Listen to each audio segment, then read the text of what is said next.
It is Sunday, and it is the Fall Turf Festival at Gulfstream Park West. And exciting day yesterday with the Breeders' Cup. And, of course, we had fantastic racing here. Huge payoffs yesterday. And it was just one of those days. We had full fields, 12, 14 horse fields. A lot of fun. We got a couple of really nice carryovers we want to tell you about. Well, first one comes in the Rainbow Six, and that's up there past $10,000 right now. But the big news is the late pick 5, also a 2-day carryover going into the third day of $31,792. They had 4 out of 5 yesterday. They hit the rolling super high 5 in the last race, so we're starting that anew, and that one paid like $23,000 too. So like great payoffs yesterday. Hope you were lucky enough to have one of them.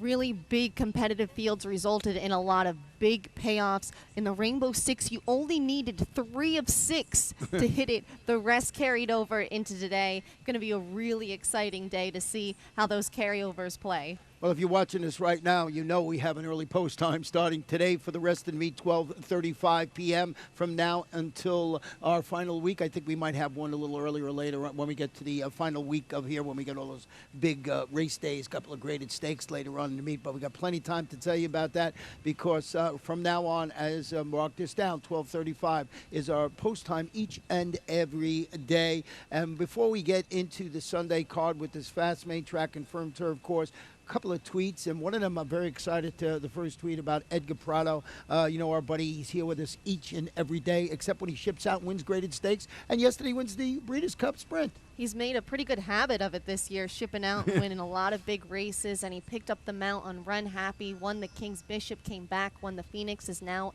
a Breeders' Cup champion in the sprint. They set a track record. Congratulations, Edgar. We were so cheering for you. It's his 4th Breeders' Cup win, and we can't wait to welcome him back here to South Florida. Yeah, that time 108.58, so very nice performance by Run Happy. Then another horse, I know it was Katie's favorite horse yesterday. She was rooting all day for this horse, and that is Stephanie's Kitten. And they were thinking of maybe putting this one up for auction, and I think maybe they'll change their mind now, huh? I almost started a GoFundMe yesterday to raise money to purchase Stephanie's Kitten at the Keeneland November sale today. I love this mare. She has just been the picture of consistency throughout her career. Scored a fantastic win in the Philly and Mare Turf yesterday. Supposed to be selling tonight, but Ken Ramsey saying maybe he might pull her from that. I would not be upset, because then maybe I can go to Ramsey Farm and visit her. You know, and any horse racing fan got to enjoy the performance of American Pharaoh yesterday, winning the Breeders' Cup Classic, and a nice statement from the Zayats. Yeah, I really love this quote. Zayat says from Mike Welsh, so we know well here. I wanted the Derby win for the Zayat family, the Belmont for the sport, 37 years, of course, without a Triple Crown winner, and this one for American Pharaoh to go out on a high note. He certainly did. What a scintillating performance, and he broke the track record by 5 seconds. Just unbelievable. Yeah, and he looked like it was a jog in the park. And if you are on Twitter or on Facebook and you're a friend of American Pharaoh, you'll see he was out there this morning greeting all his fans like it was no big deal. So we're going to certainly miss him, but we can get to see his babies in a couple of years. Probably be running right here at Gulfstream Park.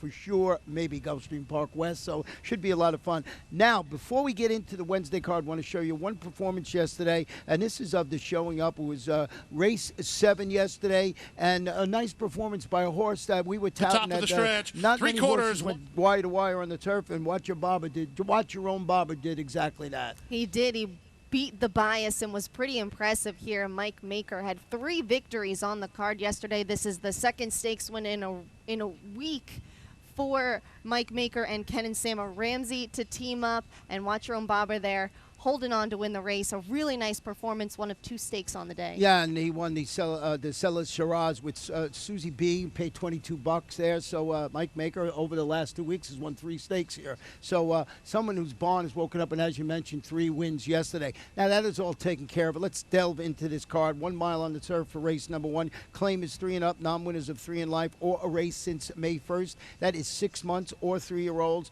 And the current favorite up there on the board very early in wagering is the number 1, Symphony 41, and that's where we started our analysis. Yeah, we went the same way. If the board holds up, they are agreeing with us, and we went with Symphony 41.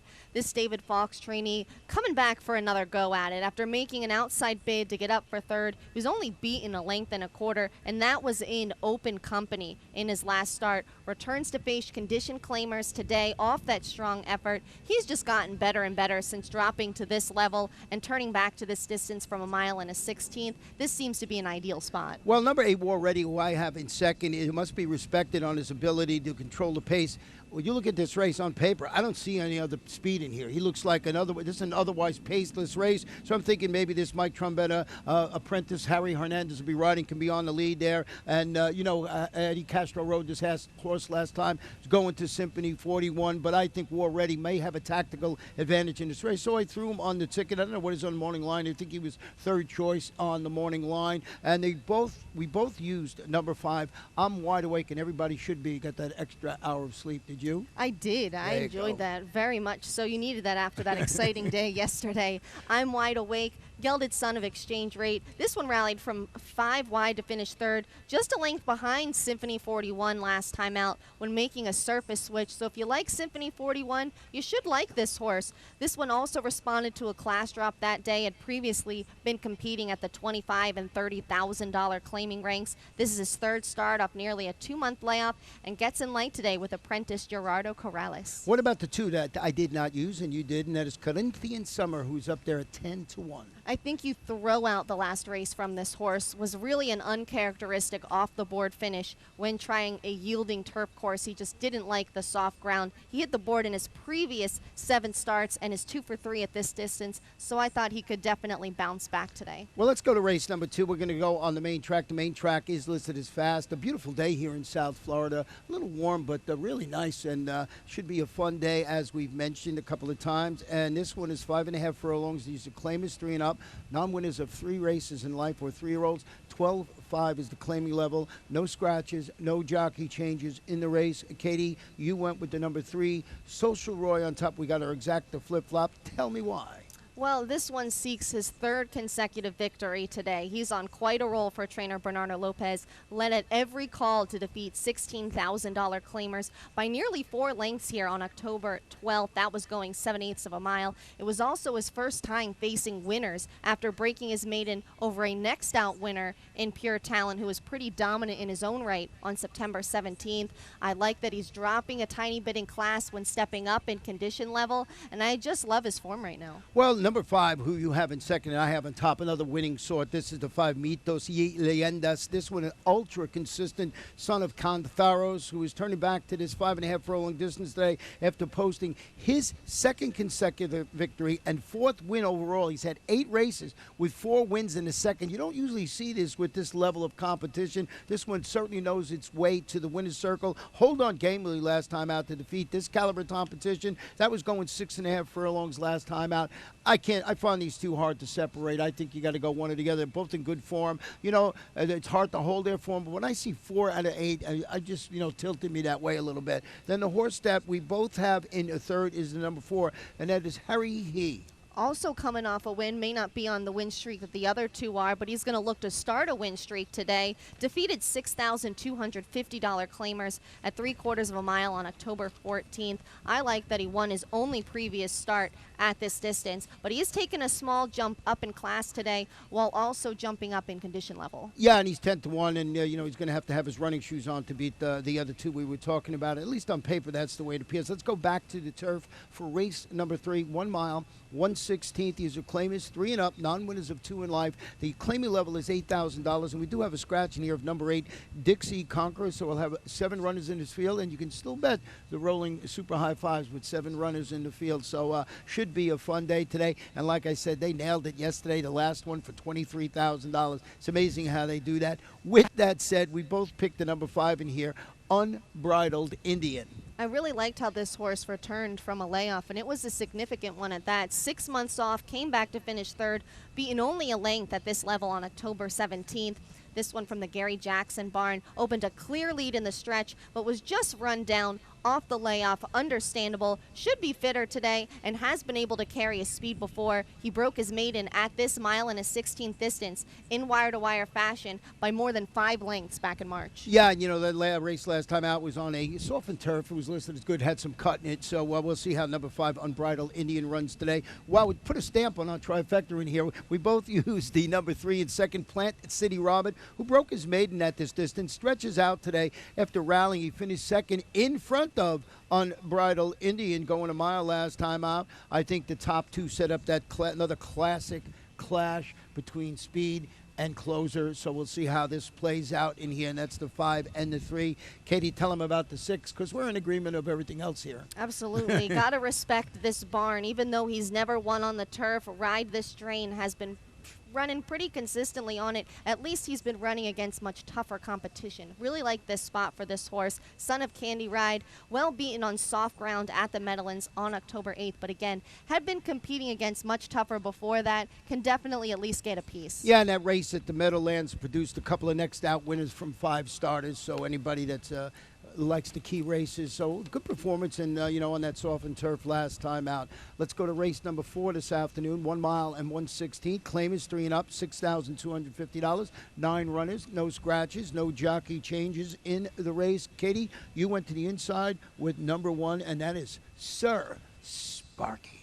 Sir Sparky. I'm liking the price that I'm getting on this horse. On the morning line, at least 8-1. This one, 6-year-old stalked the pace, rallied for third, beaten just a length and a half here on October 17th. That was one going a mile and 70 yards for Alfred McIntosh. In the start prior at this mile and a 16th distance, the margin was even smaller. It was only beaten a half length.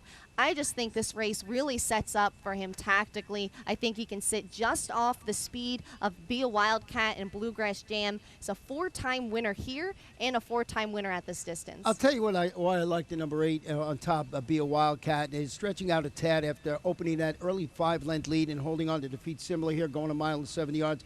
Marcus Vitale, the jockey, is Matthew Rispoli. I think they learned something from that last race. Didn't have to open that quick 5-length lead. I think they're going to rate this horse on the front end. Matthew Rispoli had not ridden here many times before. He just had come down. Maybe this is the day where, they just throttle his horse a little bit back down today. I'm going to go back and look at the 1 again for sure, just because of his record on this track, ridden by Luca Panici. You mentioned the number 2 horse in here, Bluegrass Jam. This one, another great record at this distance. A 6-time winner at a mile and a 16th.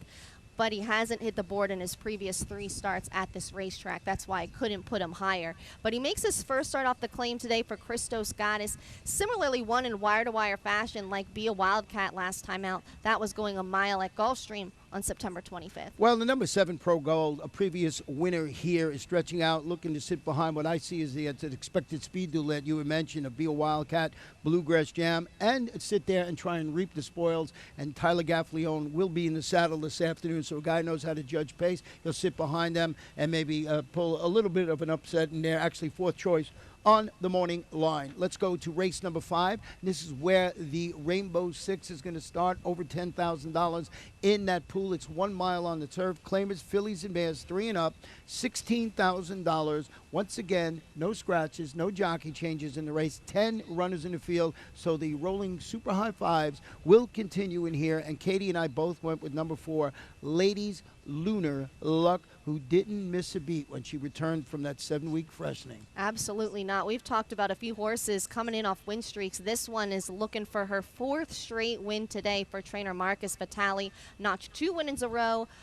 1 on the turf and 1 on the dirt at Monmouth, then came back down here off a 2-month layoff, returned to win at this level and distance in her Gulfstream Park West debut October 14th. A 3-time winner at the distance. Should get a nice stalking trip yet again under Matt Rispoli. Well, I went with the 5 in second, and that's Love That Kelly. This one is a mild specialist on the turf. 7 races at this distance with 5 wins in the second. Dropping to the $16,000 level after encountering a little bit of trouble at the start. Steadied, pinched back when finishing last. That was against $25,000 claimers, going a mile in the 16th. Was on the Belmont turf. Had an excuse in there. I think she spotted perfectly today against this level of competition. The trainer is Paul Copage, and I just don't love Kelly that likes a mile distance in here. Had an excuse last time out. 8-1 on the morning line. I throw it on my ticket. Who else did you use? I used the 6 Extremis from the Pat Parente barn. This one, Daughter of Suave, shipping in from Woodbine. Hasn't run since finishing off the board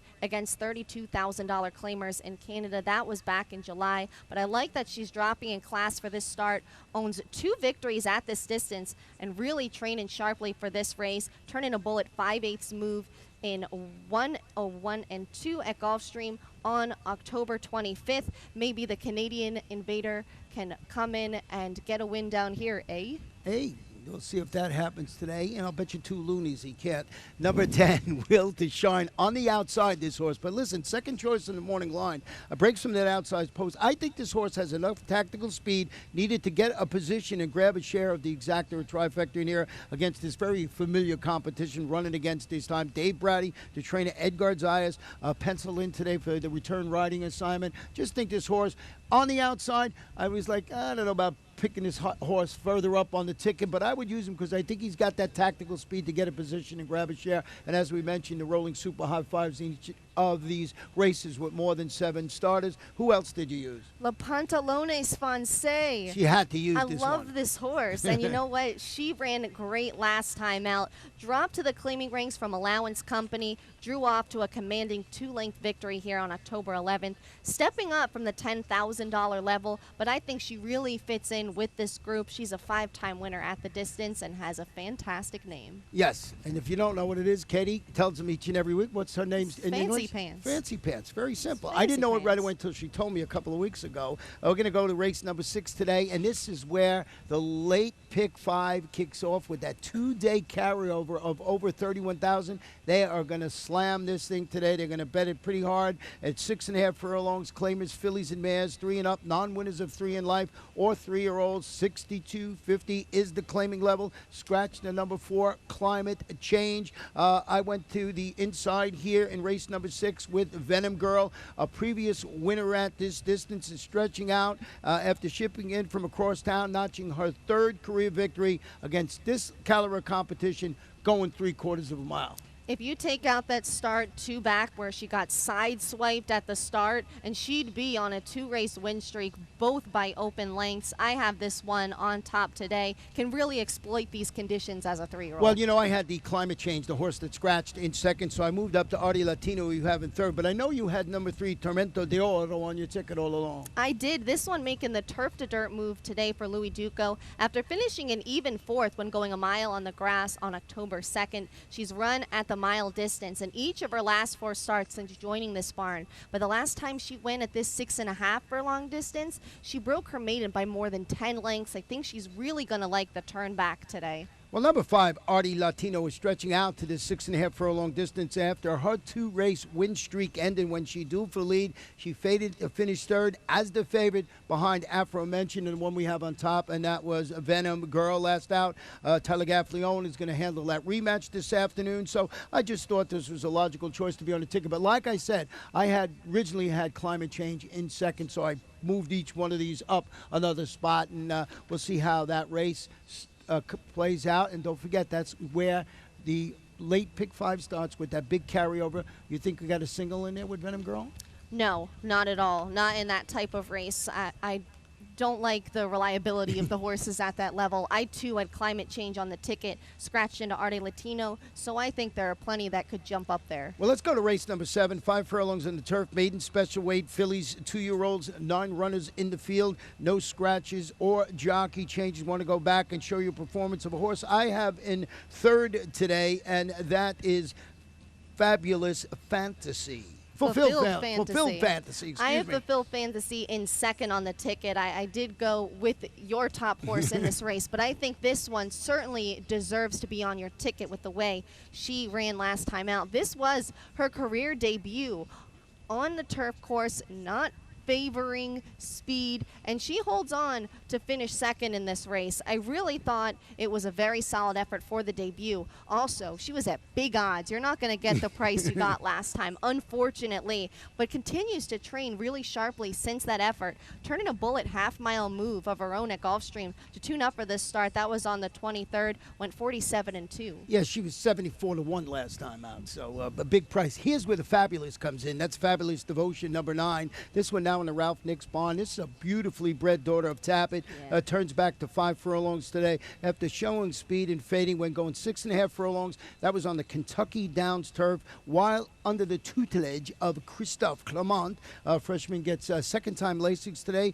And it should run well in here. And, of course, we've been telling you how well Ralph Nix has been doing. So I put this horse on top of my ticket. He's coming in from Kentucky Downs, so there's a little bit of an unknown there. Yes, but I think running at Kentucky Downs for your turf debut is a little risky. It's so unconventional. Hard to gauge how much you really like the turf course when you're running there over all those hills. It's such an undulating surface. So different, I think. Second start off the layoff, you're going to have more of an accurate vision of how she likes the turf course today, running for a hot barn. I also like the turn back because even though it was on the main track, her best effort came at 5/8 of a mile, and she's been working sharp as well. Well, another one from the Ralph and Nix barn is the number 4 Playmates Arch. Another, as I mentioned, it's the daughter of Arch, this one, and a half-sister to 3 previous stakes winners, is making her debut with 6 Gulfstream Park workouts showing. Trainer Nix having a record-breaking year with his 2-year-old first-time starters. Most of them, all right, have been on the main track, but there have been some on the turf, so I just think this horse can run well in there. Absolutely. What a pedigree. She's actually a full sibling to Arch, who's a Grade 1 stakes winner, now a popular young sire, really making a name for himself. Also a half to a stakes winner on the turf, so really nice pedigree. Should like this surface and back class, too. Well, let's go to race number 8. 6 furlongs maiden, claiming 2-year-old, $16,000. Scratch the number 2 horse in here. I want to go back and show you a performance, a tough performance that this one had. That's number 8, Inky Dinky Doo. And I'm glad to see that you took that and actually put this horse on top. But take a look at Inky Dinky Doo. Gets bumped around at the start. The horse to the outside actually leaps at the start, causes him to shy, and that's how he gets into all that bumping trouble. Then he has to check at the 8th pole here. See, as the horse comes in on him, has to completely take up, loses momentum. I thought off that race, he definitely needs to be on your ticket somewhere. Debuts as a gelding today, too. Can only improve with a cleaner trip. Yeah, I put him right on top for all the reasons that you just shown there, Katie. And then you did use the horse I have in second, and that is number 3, Donation. I really like the stretch out for this horse today. Made a bit along the rail. That's Donation. Last time up, to get up for third, he was only a nose from the place. That was against $25,000 maiden claiming competition on October 11th. This horse has never finished off the board in his 4 career starts. Needs to get over that last hump, though, to really get the win, but I think he can do that at this level of competition. Blinkers off today, and also gets a better post after he broke from the far outside last time. Well, number 5, Little Mike V, is the son of Spanish Steps, debuting for Carlo Vaccarezza with 12 Palm Meadows workout, showing a couple of bullet works, half-mile bullet works sprinkled in those workout pattern. Gets Lasix today. Got the go-to jock, Jeffrey Sanchez, in the saddle. Certainly working like it wants to win. I'm just not enamored with horses that show 12 works before they start. I mean, I put it on the ticket after the scratch of the 2 I had on the ticket, but always a little leery. But Carlos has been doing an excellent job here. I mean, Carlos has been doing an excellent job here. He has, and this one, 2 winning siblings as well in the pedigree, so that suggests that he can jump up and get something here. Well, let's go to race number 9 this afternoon. 1 mile and 1/16 on the turf. Allowance, 3-year-olds and upward in here. Clean slate, 7 runners, no scratches, jockey changes. Want to go back and show you a performance of Snow Trouble last time out, who had some trouble, and that really just broke slowly in that race. He broke slowly, but it was his North American debut, and you're going to see this horse just completely miss the break. Oops, they're starting. But this horse is coming over from Europe, and the start is just not important in Europe. They all break slow. They're not quick out of the gate. The start is not a big deal. Watch this horse close. He still has nowhere to go. He angles out. Zayas angles him out here. Hasn't even switched leads yet, and he comes flying. I loved this horse's effort. This is a 3-time stakes place horse in England. Love the way he ran. He's a gorgeous animal. Look at him here enter the picture. My gosh, they don't even show the finish there. I'm not quite sure, but he's I think this horse really, I know you have your best bet of the day in here, one of them, a key a horse for you, but this is mine, so we'll see how they play out. Oh, we'll see how we'll bet some pancakes on it. I actually talked to track announcer, what's that guy's name again, Pete Aiello, and he told me that after the wire, this horse was 12 lengths in front, so, but let me tell you about my horse in here, and that's the number 5, Sublime Appeal, making the big jump up today into the allowance ranks after a very impressive maiden breaker on the turf. He drew off at odds of 44-1 to defeat next out winners One Summer Night, who won the other day, Captain Keon, who zooped through on the rail when the horse drifted out, and Never Give In. He won that race by 6+ lengths. So I'm taking a little bit of a shot here. Of course, everybody's going to bet Pletcher, but I'm going with the key race in here. Juan Rizzo has Jonathan Gonzalez returning on this long shot special for me. This is actually my long shot of the day, even though I put it on top. The other horse, No Trouble. You saw all the reasons why we like it. And what about Hard Knocking Black Martino? Well, you said it. This horse really is the definition of hard knocking. He was a gaining third in that race that we just showed you with Snow Trouble that day, but he had a much cleaner trip than that horse. And he did do it off just 1 week's rest. I was pretty impressed by that.